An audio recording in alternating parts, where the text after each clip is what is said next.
A very good morning, dear students. In class 12th economics, we have already discussed about the qualitative and quantitative measures of monetary policy. In our previous class, we have discussed about quantitative measurement. एक बार फटाफट से recall करें, quantitative measurements क्या थे? Which create a general effect over entire economy, or it focuses over overall supply of money, जो पूरी money की overall supply को फोकस करता हो, जिसका इफेक्ट जनरलाइज होता हो, उसे अपन क्या कहते हैं? क्वांटिटेटिव मेजर कहते हैं. लेकिन अगर अपन बात करें क्वालिटेटिव की तो क्या थे? Which create specific effect which affect to a particular segment of the economy, वो क्या होते हैं? क्वालिटेटिव. क्वांटिटेटिव के बारे में फटाफट से एक बार रिकॉल कर लें. CRR, SLR, रेपो या bank rate, reverse repo and open market operations. ठीक है, इनका मीनिंग अपन ने डिस्कस किया था. CRR क्या था? कैश रिजर्व रेशियो, जो सेंट्रल बैंक के पास रखते हैं. SLR क्या था? स्टैट्यूटरी लिक्विडिटी रेशियो, जो कमर्शियल बैंक खुद के पास रखती है. रेपो बैंक रेट, कौन किसे चार्ज करता है? सेंट्रल बैंक कमर्शियल बैंक से चार्ज करता है. सेंट्रल बैंक लोन देता है कमर्शियल बैंक को, तो उस लोन पर जो चार्ज करता है वो रेपो या बैंक रेट. अगर सिक्योर्ड लोन पर है तो रेपो, अगर अनसिक्योर्ड लोन पर है तो bank rate. Reverse repo, central bank commercial bank को उनके डिपॉजिट्स पर देता है. सेंट्रल बैंक कमर्शियल बैंक को उनके डिपॉजिट्स पर ऑफर करे, वो इंटरेस्ट क्या कहलाएगा? Reverse repo. Open market operation क्या था? Buying and selling of government securities. Buying and selling of government securities. अब यहां पर देखिएगा, एक चीज है इन्फ्लेशन की कंडीशन में से काम में लेना, और एक चीज है डिफ्लेशन की कंडीशन में से काम में लेना. है तो टूल्स, तो काम में तो लेने हैं. तो CRR इन्फ्लेशन में रेस करना, SLR रेस करना, रेपो रेस करना, रिवर्स रेपो रेस करना. ओपन मार्केट ऑपरेशंस में क्या करना है? Sale of securities. क्या करना है? सेल ऑफ सिक्योरिटीज करना है. इसके बारे में डिस्कशन अपन अपने प्रीवियस वीडियो में कर चुके. भाई क्यों करना है ऐसा? CRR इंक्रीज करते ही क्रेडिट क्रिएशन ऑटोमेटिकली कम हो जाएगा. SLR में भी सेम केस. बैंक रेट में या रेपो रेट में अगर लोन महंगा हो जाएगा तो कमर्शियल बैंक लोन कम लेंगी, तो फर्दर क्रेडिट क्रिएशन कम होगा. रिवर्स रेपो अट्रैक्टिव हो तो कमर्शियल बैंक अपना पैसा बाजार में क्यों लगाएंगी? RBI के पास डिपॉजिट ही करा देंगी, तो ये केस भी हो जाएगा. और ओपन मार्केट ऑपरेशन में सेल ऑफ सिक्योरिटीज की जाएंगी, जबकि डिफ्लेशन में इनका रिवर्स करना है. इसको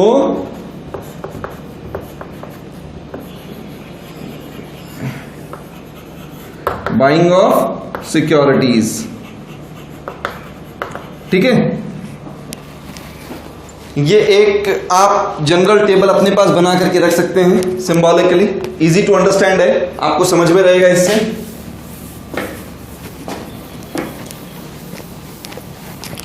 अब बात करते हैं अपना जो नेक्स्ट टॉपिक, जहां पर अपने अपने प्रीवियस वीडियो में छोड़ दिया था.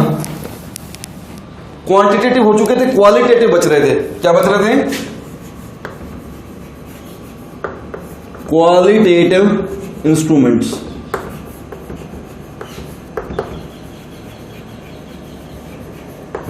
देखो, क्वालिटेटिव इंस्ट्रूमेंट में 3 थे. पहला इंस्ट्रूमेंट क्या था? Rationing of credit.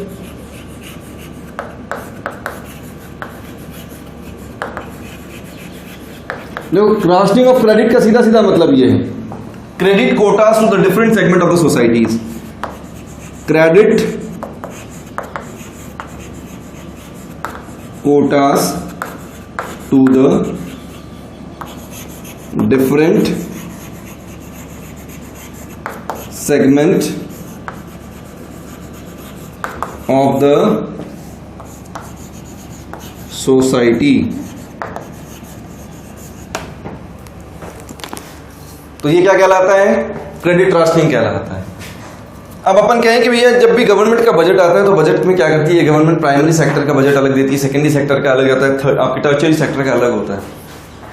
तो अपन कहें कि जिस भी स्पेसिफिक सेगमेंट के क्रेडिट क्रिएशन पर अपने को फोकस करना है, अपन उसका टारगेट ज्यादा लेकर के चलेंगे ना. यानी कि अगर मुझे चाहिए कि I need to protect the primary sector, I will definitely offer them more credit in my budget. तो मैं उसे क्या करूंगा, ज्यादा पैसा दूंगा। और अगर मुझे लगता है कि भैया मार्केट में इन्फ्लेशन का लेवल ज्यादा है, यानी कि सेकेंडरी सेक्टर या टर्शियरी सेक्टर में सेकेंडरी सेक्टर या टर्शियरी सेक्टर की वजह से इन्फ्लेशन हाई जाती है, तो मैं क्या करूंगा, इन स्पेसिफिक सेक्टर के क्रेडिट कोटास को क्या कर दूंगा, कम कर दूंगा। तो यहां पर क्या कहलाएगा, credit rationing, credit quotas to the different segment of the society. Inflation के केस में क्या किया जाए, अगर महंगाई है, ऑलरेडी लोगों के पास ज्यादा है, तो कोटा को क्या कर दिया जाए, कम कर दिया जाए। जबकि अगर डिफ्लेशन है तो क्या करना चाहिए, स्लो डाउन अगर मार्केट में है, लोगों के पास पैसा है ही नहीं, तो कोटा क्या करना चाहिए, बढ़ा देना चाहिए, लोगों को पैसा ज्यादा देना चाहिए। यह कहलाता है credit rationing. Second thing, margin requirement. Margin requirement देखो सिंपल सी चीज है, difference between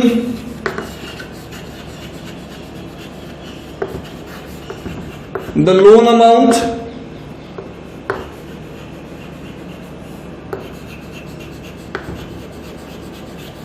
and assets मोर्गेज्ड।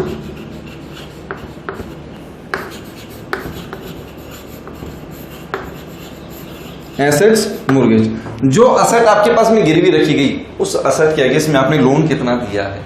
Example समझिएगा, एक किसान है, उस किसान के पास में 1 लाख रुपए का प्रोड्यूस क्रॉप तैयार होती है। वो क्रॉप तैयार करने के बाद में मान लीजिए अकेला है वो घर में जो फार्मिंग करता है। अब चाहे तो वो उस क्रॉप को मार्केट में बेचे, और चाहे तो अगली जो फसल तैयार करनी है उसके लिए सीडिंग करे। क्या करे, अगर वो बेचने पे निकल जाएगा तो खेत पड़ा रह जाएगा, और खेत में लग गया तो पड़ा हुआ सामान खराब हो जाएगा। तो वो क्या करेगा, अपना जो प्रोड्यूस है, अपना जो आउटपुट है, वो कमर्शियल जो आपके पास में एग्रीकल्चरल बैंक से, उन एग्रीकल्चरल बैंक के पास में जाकर के क्या करेगा, उसे सेल आउट करेगा। जब सेल आउट करेगा तो क्या करेगा, उस क्रॉप पर लोन लेगा। क्या करेगा, उस क्रॉप पर लोन लेगा। लोन क्या किया जाएगा कि मान लीजिए 1 लाख की क्रॉप उसने दे दी, तो बैंक क्या करेगी, उसमें से 20% 30% काट करके अगले को हाथों हाथ इमीडिएट पेमेंट दे देगी। अब वो जो 20% 30% काटा गया, यानी कि अगले को अपन ने ये मान लें कि भाई मैं किसान हूं और आप बैंक है, मैं आपके पास में 1 लाख रुपए की क्रॉप लेकर आया, मुझे कहा कि भैया मेरे पास में ये सामान पड़ा है, अगर आप इसे ले लें और मुझे पैसा दे दें तो मैं अपनी फील्ड पर काम करने चला जाऊं फिर से। आपने बोला ठीक है, लेकिन हम आपको 80,000 रुपए देंगे, ठीक है, यू आर रेडी टू पे मी 80,000 ओनली। अब मैंने कहा कोई बात नहीं, 80,000 भी अगर लमसम मिलता है तो 80,000 लेकर के मैं बाकी नेक्स्ट क्रॉप पर काम करना चालू कर दूंगा, वरना पूरा सीजन निकल जाएगा। अब वो जो 20,000 आपने डिडक्ट किए हैं, that is the margin, that is the margin. वो मार्केट की मनी सप्लाई को कंट्रोल कर रहे हैं, वो रोक रहे हैं। अब अगर मान लीजिए इन्फ्लेशन है, अगर मान लीजिए इन्फ्लेशन है, मार्केट में पैसा ज्यादा है, आप रेगुलेटर हैं, तो आप क्या कर सकते हैं, उस मार्जिन को बढ़ा सकते हैं। यानी कि आप क्या कर सकते हैं, 20,000 की जगह 30,000 रख सकते हैं, और उसके बाद में मुझे कितना मिलेगा, खाली 70,000। यानी कि मार्केट में मनी में आपके मार्केट में मनी कितनी आई, वापस 70,000 आई। तो उस केस में, इन्फ्लेशन के केस में क्या किया जाए, मार्जिन को इंक्रीज कर दिया जाए। मार्जिन इंक्रीज करते ही मार्केट की मनी सप्लाई ऑटोमेटिकली क्या हो जाएगी, डिक्रीज कर जाएगी। और अगर यही केस डिफ्लेशन में हो तो मार्केट में स्लो डाउन आ रखा है। अब मैं आता हूं आपके पास में, अभी तक आप 20,000 काटते थे, अब आपको लगता है कि भैया मार्केट में पहले से स्लो डाउन है, तो कुछ इसकी जेब में डाला जाए जो एक खर्चा करे। तो आप मुझे 80,000 से ज्यादा देना चाहते हैं। जब 80,000 से मुझे ज्यादा देना चाहते हैं तो आपको वो मार्जिन क्या करना पड़ेगा, श्रिंक करना पड़ेगा, कम करना पड़ेगा। यानी कि उस केस में डिफ्लेशन केस में क्या किया जाएगा, मार्जिन को कम किया जाएगा। अगला आता है मोरल प्रेशर, इसको सुएजन भी कहा जाता है, मोरल प्रेशर या मोरल सुएजन। बेसिकली ये जो वर्ड बना है ये प्रेशर और पशु से बना है। किससे बना है, प्रेशर और पशु से। सॉरी, प्रेशर और पशु के बारे में अगर बात की जाए तो अपन ये कहते हैं कि एक तो चीज है आपके पास में कंट्रोलिंग, एक चीज है आपके पास में सुपरविजन, एक चीज आपके पास में सुपरविजन। विजन। कंट्रोलिंग का मतलब हो गया framing of policies, framing of policies. जबकि सुपरविजन का मतलब हो गया ऑब्जर्वेशंस। तो कुल मिलाकर के अगर देखा जाए तो मोरल सुएजन क्या हो गया? It is the regulatory function of a central bank where central bank frame the policies and observe that the commercial bank are following the instructions और नॉट। तो यहां पर ये क्या करेगी? पॉलिसी को फ्रेम भी करेगी और ऑब्जर्व भी करेगी कि भैया वो काम कर रहे हैं या नहीं कर रहे हैं। अब अगर मान लीजिए मार्केट में इन्फ्लेशन है, अगर मार्केट में इन्फ्लेशन है तो सोचिएगा कि ये जो पॉलिसी बनाई जाएंगी ये इजी लोन पॉलिसी बनाएं या आपके पास में स्ट्रिक्ट लोन पॉलिसीज बनाई जाए, लिबरल बनाएं या स्ट्रिक्ट बनाएं? बताइएगा। मार्केट में अगर इन्फ्लेशन है, सोचिएगा अगर कोई बच्चा आपके सामने बैठा है, दो बच्चे बैठे हैं आपके सामने, एक बच्चा बहुत चंचल है, एक बच्चा बहुत गुमसुम है। जो बच्चा बहुत चंचल है उसे थोड़ी देर समझाने के बाद में अगर वो नहीं समझता तो आप क्या बोलेंगे? ठहर, मैं बताता हूं तेरे को, बैठ जा वहीं पर। इसका मतलब you became strict in front of him, आप उसके सामने क्या हो जाते हैं? स्ट्रिक्ट हो जाते हैं। तो इस कंडीशन में इन्फ्लेशन के केस में फ्लक्चुएशन ज्यादा है, वहां जो पॉलिसी बनेगी वो कैसी बनेगी? Strict policy will be framed. लेकिन अगर कोई बच्चा चुपचाप बैठा है, गुमसुम सा बैठा है, तो उसे जाकर के अपन खुद ही छेड़ते हैं, कुछ तो करे। तो उस कहानी में अगर डिफ्लेशन हो रखा हो तो डिफ्लेशन के केस में क्या किया जाएगा? पॉलिसी को लिबरल बनाया जाएगा। पॉलिसी को लिबरल बनाने का कारण क्या है? कि भाई मार्केट में थोड़ा बहुत फ्लक्चुएशन हो, मार्केट में थोड़ा बहुत मूवमेंट हो। तो यहां पर अपने पास में तीन जो इंस्ट्रूमेंट है, पहला क्या था? Credit rationing. क्रेडिट राशनिंग क्या था? Credit quotas. मार्जिन रिक्वायरमेंट क्या था? Difference between asset mortgage and loan amount.